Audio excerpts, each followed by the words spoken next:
South Kodiyathur AUP school ദേശീയ ബഹിരാകാശ ദിനവുമായി ബന്ധപ്പെട്ട് ഞങ്ങളും ചന്ദ്രനിലേക്ക് എന്ന പരിപാടി വിദ്യാർത്ഥികൾ സംഘടിപ്പിച്ചു. ചന്ദ്രനിൽ തൊട്ടുള്ള ജീവസ്പർശം, ഭാരത ബഹിരാകാശ യുഗം, ബഹിരാകാശ സഞ്ചാരം തുടങ്ങിയ വിഷയങ്ങളിൽ പെയിന്റിംഗ്, ഉപന്യാസരചന, പ്രശ്നോത്തരി, ചെറുകഥ, കവിത, റോക്കറ്റിന്റെ മാതൃകാ നിർമ്മാണം, വാട്ടർ റോക്കറ്റ് വിക്ഷേപണം, നാടകം, പഠനശിബിരം, പ്രദർശനങ്ങൾ തുടങ്ങി വിവിധങ്ങളായ പരിപാടികളാണ് സംഘടിപ്പിച്ചത്. സമാപന ചടങ്ങ് പ്രധാനാധ്യാപിക AK ഖദീജ ഉദ്ഘാടനം ചെയ്തു. PTA വൈസ് പ്രസിഡന്റ് അബ്ദുള്ള ചാലിൽ അധ്യക്ഷത വഹിച്ചു. സംസ്ഥാന അധ്യാപക അവാർഡ് ജേതാവും അമേച്ചർ ആസ്ട്രോണമിസ്റ്റുമായ സുരേന്ദ്രൻ ചെത്തുകടവ് പഠന ക്ലാസ്സിന് നേതൃത്വം നൽകി.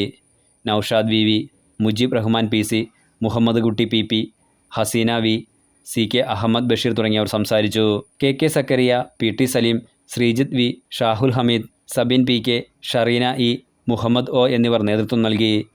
CK റിയാസ് സംവിധാനം ചെയ്ത ഞങ്ങളും ചന്ദ്രനിലേക്ക് എന്ന നാടകവും അരങ്ങേറി. Enlight news, Mukkam.